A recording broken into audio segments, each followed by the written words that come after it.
শহর, কিন্তু না, তেল সম্পৃক্ত কোনো বিষয় নয়। তেলের শহর না হলেও এই শহরকে ধরা হয় পাপের শহর হিসেবে। ভূমধ্যসাগরের তীরবর্তী অঞ্চলকে কেন্দ্র করে গড়ে উঠেছে ইসরায়েলের এই শহরটি। বর্তমান বিশ্বের সবচেয়ে ব্যয়বহুল শহরগুলোর তালিকার মধ্যে তেল আবিবের নাম থাকবে শুরুর দিকেই। নাইট ক্লাব, বার, ডিজে পার্টি সহ সবকিছুর ব্যবস্থাই আছে এখানে। সন্ধ্যা থেকে মধ্যরাত পর্যন্ত বিরামহীন পার্টি চলাতেই থাকে তেল আবিবের বার ও নাইট ক্লাবগুলোতে। এই কারণে এই শহরকে অনেকেই বলে দ্য সিটি নেভার স্লিপস, অর্থাৎ যে শহর কখনো ঘুমায় না।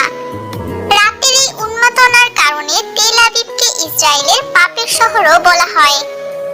প্রযুক্তির বিবেচনায় আমেরিকান সিলিকন ভ্যালির পরে আসে তেল আবিবের নাম। প্রযুক্তি কেন্দ্রিক বহু স্থাপনা গড়ে উঠেছে এই শহরকে কেন্দ্র করে। প্রায় 1000-এরও বেশি প্রযুক্তি কেন্দ্রিক স্থাপনা রয়েছে এখানে। আধুনিক রাস্তা, পার্ক, লেক, কৃত্রিম বন সহ নাগরিক জীবনের সকল সুযোগ সুবিধাই এখানে রয়েছে।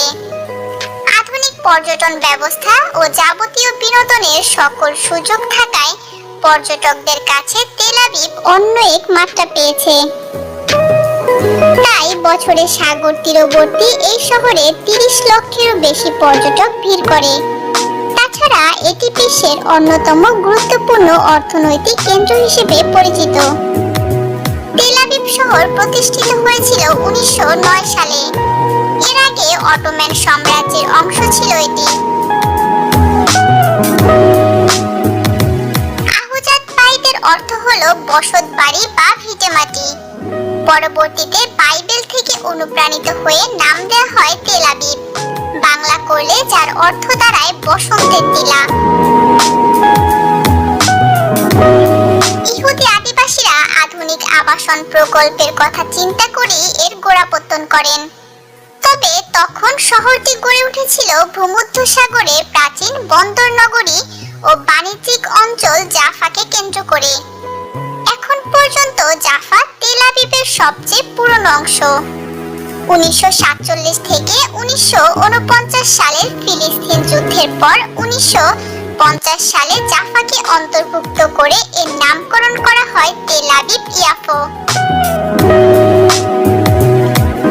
বর্তমানে তেল আবিবের আয়তন 52 কিলোমিটার।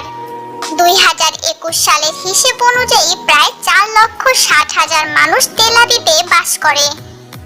1948 সালে এই শহর থেকেই ডেভিড বেন গুরিয়ন ইসরায়েলের স্বাধীনতা ঘোষণা করেন। তারা তাদের পবিত্র শহর জেরুজালেমকে রাজধানী ঘোষণা করলেও তৎকালীন সময় জেরুজালেম জর্ডানের অধীনস্থ ছিল।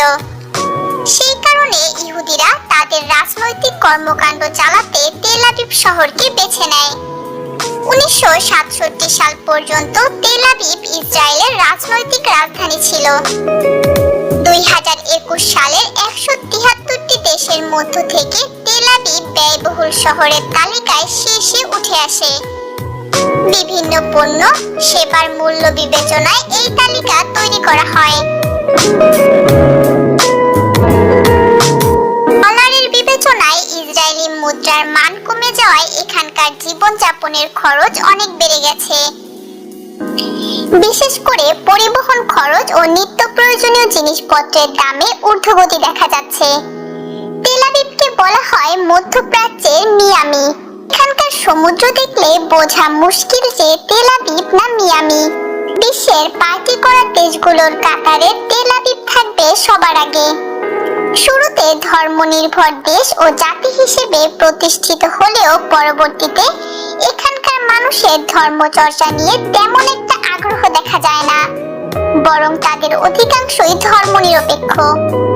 এখানকার মানুষ আমোদ ফুর্তিতে এমন ভাবে মেতে থাকে যেন তারা রাজনৈতিক পরিস্থিতি ও অস্থিরতার কথা ভুলেই গেছে।